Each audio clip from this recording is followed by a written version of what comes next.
This episode of Walt Disney World Today is sponsored by DVCBuyResale.com. DVC by Resale is a great place to buy or sell your Disney Vacation Club points. You can view their current DVC resales, get answers to frequently asked questions, and see the DVC point charts all by going to www.dvcbuyresale.com, or you can call the owner, who is Chantel, at 1-800-844-4099. Tell him, Newell.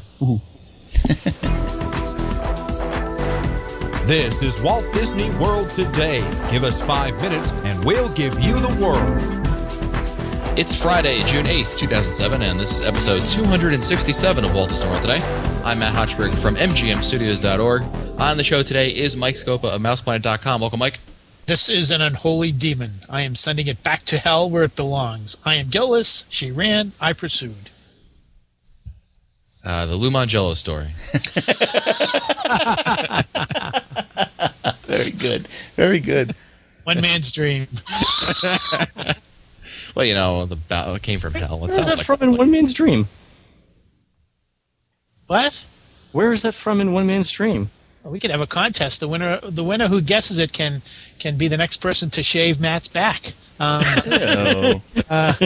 It came from yeah. Well, you know, it's been a couple hours, Mike. It's from the Hunchback of Notre Dame.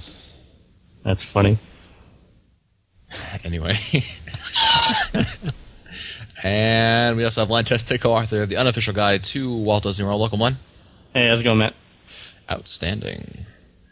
And also on the show is Mike Newell of Mouse World Radio. Welcome, Mike. That whole intro is 2 minutes of my life I'll never get back. Well, on today's show, we're continuing a series of planning episodes which cover the gamut of basics when planning a trip to Walt Disney World. In episode 265, we discussed ticket options, and in episode 264, we discussed picking a time to go to Walt Disney World. Today, we're going to actually focus on discussing picking where to stay at Walt Disney World. And this is really a two-parter, in that first you have to decide whether you're going to be staying on Disney World property or off Walt Disney World property. And if you've listened to us in the past, we generally tend to glaze over the staying off-site. But there are advantages to staying off-site. It's cheaper, for one thing. It's much cheaper. I mean, it's not like, you know, $10 a night cheaper or something like that. I mean, you can save a lot of money. A lot less, yeah. So you can find reasonably comfortable accommodations off-site during off-season for as little as $35 to $40 a night, and that'll get you like a basic Econo Lodge type hotel. It won't be, obviously you're not going to have super fluffy pillows, and I don't think there's going to be a turn-down service. Might be some helicopters buzzing your building, gaudy purple walls. Ninjas in the hallways. Like your name Biff driving up to your building. But definitely, it's definitely possible to get a really good room in the $40 to $50 range, and it's going to be clean. It's going to be it'll offer the basics. It'll have a bed. It'll have a sink. It'll have a shower. It'll be reasonably clean, reasonably comfortable, in a safe neighborhood. And not only is it cheaper to stay there, Len, also some of the other amenities outside the resort are going to be cheaper, like eating. You can go to restaurants for significantly cheaper than the restaurants at Walt Disney World. Right. So you can grab like a quick breakfast, for example, at Denny's for a lot less than you could buy the comparable breakfast in Walt Disney World. So that's you also might get a continental or a free breakfast at one of those hotels too. Yep. Right. You know? So in fact, you guys were joking about the place that I stayed at in December with the helicopter, which was the Magic Castle Inn and Suites off of 192, and there was the helicopter ride service right next door. However, during the week between Christmas and New Year, it was $53 a night, and they did offer a free continental breakfast, and they had rooms, so it was clean and comfortable. Yeah, so, and also, Len, you also found that last minute, which is really hard to find. Literally, I found it on December 26th or 27th at noon, and I was at the door by 3 p.m. Yeah, everything else, even the Econo Lodge was $150 a night plus tax. So I mean, which tells you what a phenomenal deal that was, and I think that's also another key point. For some of the better deals on 192 or even slightly off of 192, you don't want to look at Expedia or Orbitz because these hotels aren't listed there. For there, you want to look at sites like Mouse Savers, at All Ears Net to see some of the boutique hotels that they list. and do that, or in fact call the hotel directly, because a lot of times they won't allocate rooms to the big consolidators like Orbitz and Travelocity. They'll keep a couple of rooms for themselves. So in that case, call the hotel directly.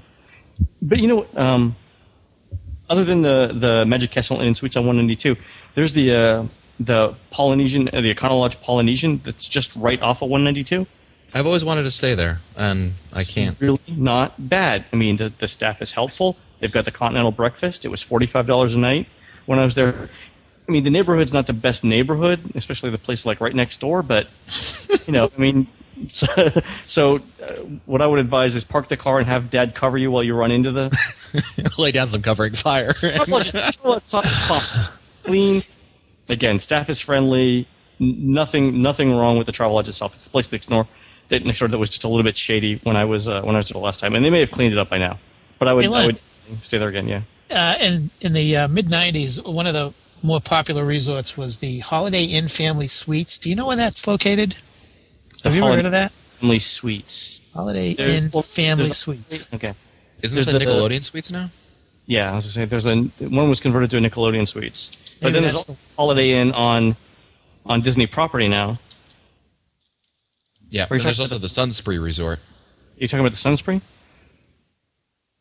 That's not the one I'm talking about. The Nickelodeon is a Holiday Inn, but it's the Nickelodeon brand, right? So is that what it?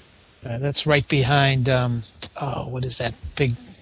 That huge hotel. It's right behind there. It's near the Gaylord Palms, right?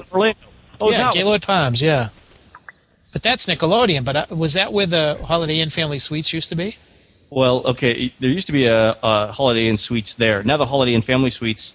Where's it at? They used to be so popular in the mid '90s. I think it was the Nickelodeon family. I think it was. Oh, I'm positive that the Nickelodeon Suites is a Holiday Inn, and it may have been the old family. So. Yeah, it could be. But, yeah, I don't. In terms of suites, so we've stayed at the AmeriSuites South on 192, which is again less than $50 a night. Actually, Hochberg, this is the thing that we got off of Priceline. I remember last year when Disney was offering their own hotel rooms on Priceline for like $35 a night. Yep. We bid on something got this AmeriSuites South for $44 a night with tax. So everything $44 a night. It was clean. It was comfortable. It was in fact an AmeriSuite, just like every other AmeriSuites in the world.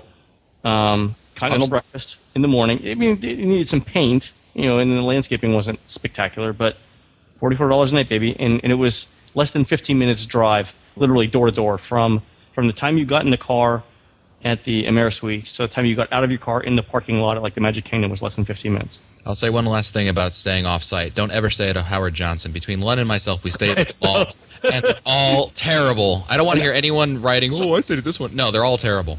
So it started with my Holiday Inn Enchanted Land stay, where I woke up covered in bugs. I don't know why. It could be an anomaly. I'm not saying every Howard Johnson. And it wasn't the heroin overdose that you usually enjoy. Right. Exactly. You're right. It wasn't me talking about aliens crawling over. I'm just saying I spent the night. I woke up with bugs on me. I got in the shower. There were more bugs in the shower. They're lucky I didn't run outside naked and wet. Sounds like a Hitchcock movie. Exactly. Then I stayed at the. Then Hochberg. Where did you stay?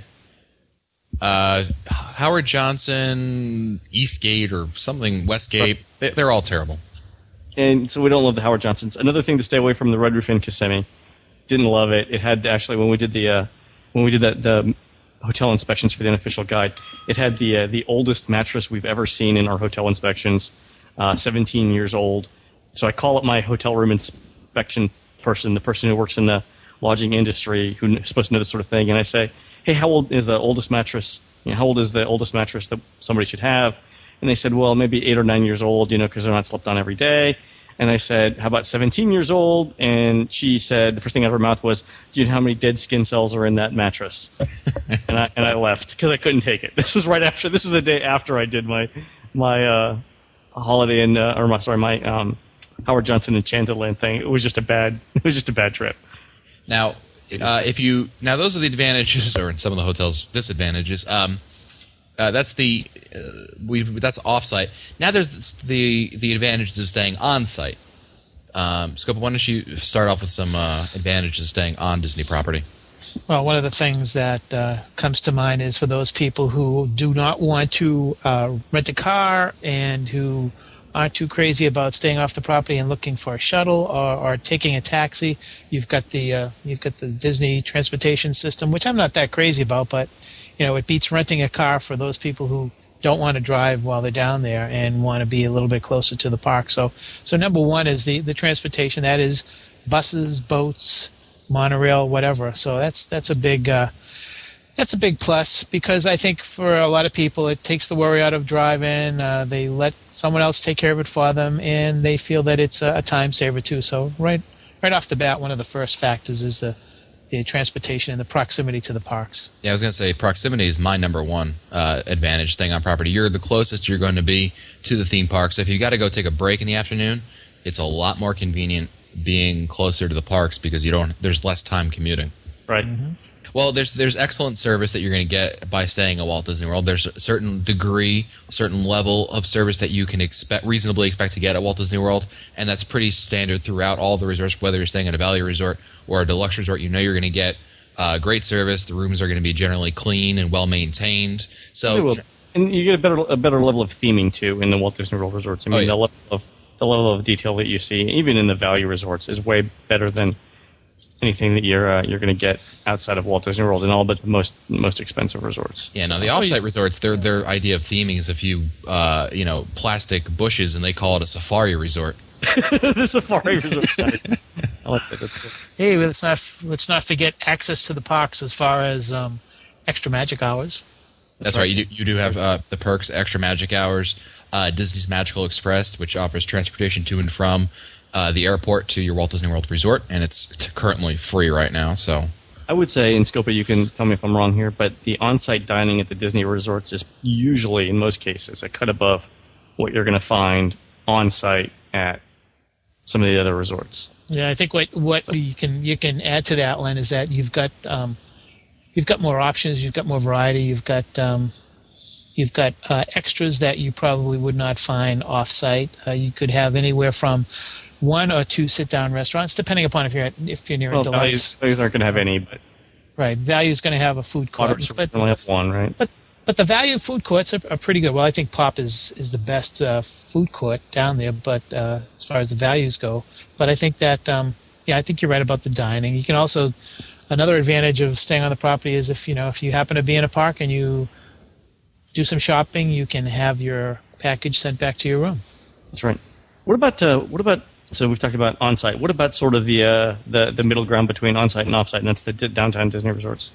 One that someone had pointed out to me a long time ago was that if you're staying in a resort a non-Disney resort, you're probably closer to like Universal Studio or SeaWorld, and you're also got a good chance of probably getting discount tickets through that hotel that you wouldn't get if you stayed in a Disney resort. So for those people who are looking for the full-blown, Central Florida vacation, that might be an advantage for them. And there's Len hit upon this a little bit. The downtown Disney resort hotels, they're kind of like in between staying on-site and staying completely off-site. It's like limbo. Purgatory. Disney World Hotel Purgatory. So here's the advantage. They're like slightly less cost than Disney resorts. So for example, I've stayed at the Hilton in downtown Disney for around $100 a night when even the value resorts were going for $140 and $150. So the price is an option. They're not going to. They're not going to have the theming. They don't have the bus service. They don't have the same type of quality bus service that Disney has between its resorts. Typically, you'll have one shuttle bus shared among a number of the off-site downtown Disney hotels, and they're a little bit farther out than some of the parks. Dining is a little bit above what you would get normally at off-site hotels. So I think most of the downtown Disney places have at least one sort of counter service place and one sit-down place, right? And I can't think of anyone that doesn't. Can you guys? Does the Port Royale have Port Royale hotel? That one, the one that got blown up by the hurricane. Does that one have a Hotel Royal Plaza? Royal Plaza. There you go. Thank you. Does that one have a sit-down? Yeah. Okay. And they've got they've got Starbucks coffee. They've got other stuff. So the other thing to mention about the Downtown Disney hotels, Len, is that only the Hilton participates in extra magic hours. That's right, for the negotiation that was done back in the day. That's right. So let's assume, offsite hotels, Google is your friend. You'll have to search that, and you're kind of on your own because there are so many. But let's focus on on-site resorts. And if you decide to stay on-site, you have to now pick a resort to stay at. And there are, technically 4 tiers of hotels on-site. You've got value resorts, moderate resorts, deluxe resorts, and the Disney Vacation Club resorts are kind of, they're like plasma. They exist between 2 different resorts. They're not exactly their own thing. States. Yeah. Yeah, exactly. That was good. Thank you. That's my Mensa moment of the day. Thank you. So if you're picking a resort, I think the most obvious choice first, before anything else, is really cost, right, Len? I would say so. Yeah, that's generally the thing that you're gonna look at. So you have to evaluate the cost. What else? What else are you, when you're choosing your resort class, Scopa? Would you say is a way of figuring out where you're going to stay? Well, there are 2 things that come to mind. In accordance with the cost is the proximity to the parks. Obviously, the closer you go to the parks, the higher the cost, because all of the deluxe hotels are close to the resorts. You've got the monorail resorts close to the Magic Kingdom. You've got the Epcot resorts, close to Epcot, whatever. But I think that's one. And the other thing is sometimes it's important for people to have certain dining options. And if you are staying at a deluxe, you're going to have at least one sit-down restaurant in the hotel. If you're at a moderate, you're going to have the food court. So I think that plays into some people's decisions, and it could be depending upon the family profile that's going. You may have a family who wants to have that kind of an option of having a sit-down restaurant, and they don't want to deal with a food court. That's an idea. Mm-hmm. Yeah, so you got to consider all those things when picking your different type of resort. We'll also mention that we won't have time to go into it, but in previous shows, I'll put links in the show notes to them.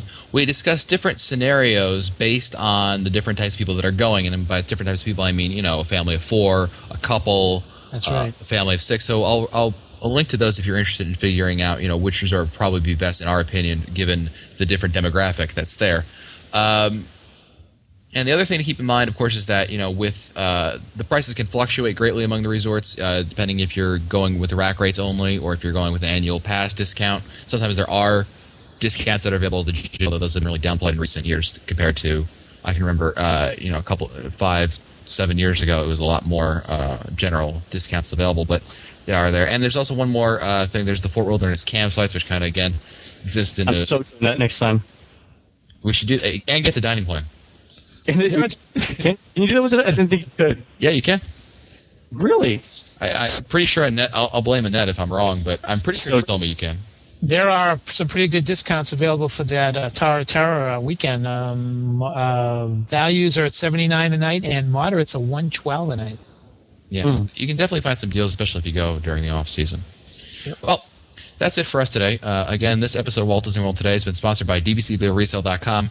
DVC by Resale is a great place to buy or sell your Disney Vacation Club points. You can view their current DVC resales, get answers to frequently asked questions, and basically anything related to buying DVC by resale. You want to go to www.dvcbyresale.com, or you can email info@dvcbyresale.com. If you want to find our older episodes, read our show notes, or send us your comments, you can visit the Walt Disney World Today website at www.wdwtoday.com. You can also email us at questions@wdwtoday.com. For Len Testa, Mike Scopa, and Mike Newell, I'm Matt Hodgeberg. We'll see you on the next show. Angelo.